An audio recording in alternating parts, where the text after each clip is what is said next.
Perkenalkan, nama saya Franklin Daniel Situmorang dari kelas 11 MIA 6. Kali ini saya akan membuat teks eksplanasi berdasarkan struktur dan kebahasannya. Langkah pertama, kita menentukan satu fenomena alam atau sosial budaya. Di sini saya mengambil fenomena alamnya itu tornado.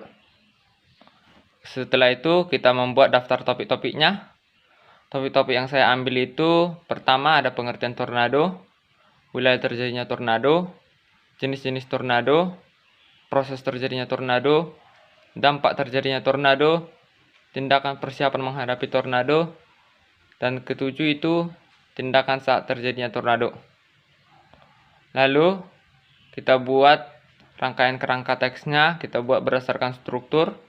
Satu, ada identifikasi fenomena, di dalamnya terdiri dari pengertian tornado, wilayah terjadinya tornado, jenis-jenis tornado. Kedua, ada proses kejadian, di dalamnya berisi proses terjadinya tornado dan tampak terjadinya tornado. Ketiga, ada ulasan, di dalamnya ada tindakan persiapan menghadapi tornado dan tindakan saat terjadinya tornado. Setelah kita punya strukturnya ini, kita mengambil data-data. Kita bisa cari atau baca melalui referensi, melakukan observasi, atau langsung wawancara. Setelah itu sudah terkumpul, kita mengembangkan kerangka teksnya. Berikut kerangkanya. Tornado. Tornado adalah kolom udara yang berputar kencang yang membentuk hubungan selang awan cumulonimbus atau dalam peristiwa langka dari landasan awan cumulus dengan permukaan tanah. Tornado umumnya terjadi di Kanada bagian selatan, selatan tengah dan timur Asia, timur tengah Amerika Latin, Afrika Selatan, barat laut dan tengah Eropa, Italia, barat dan selatan Australia, dan Selandia Baru.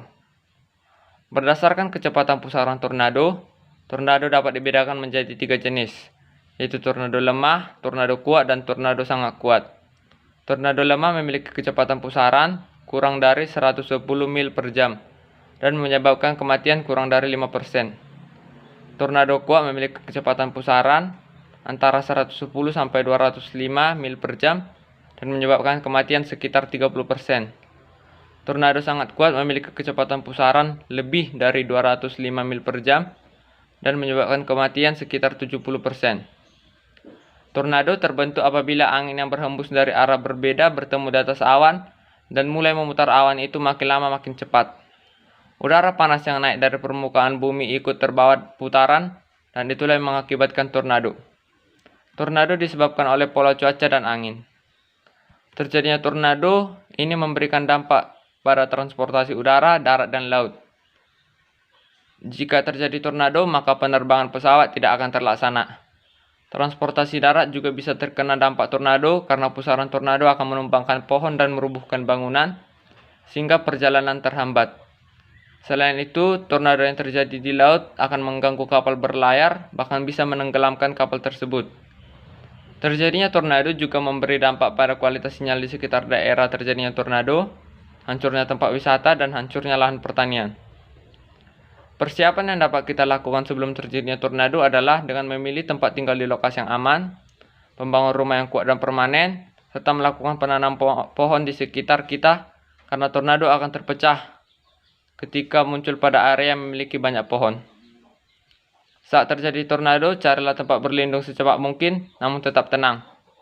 Hindarilah berdiri di dekat pohon, baliho, jendela, lemari, rak buku, dan sebagainya. Dimanapun kita berlindung, sebisa mungkin lindungilah kepala dan leher. Tunggu hingga badai tornadonya menghilang, lalu kita bisa keluar dari tempat berlindung kita tersebut. Sebenarnya, kita tidak perlu terlalu khawatir tentang tornado, karena Indonesia jarang mengalami tornado. Indonesia termasuk salah satu wilayah aman tornado.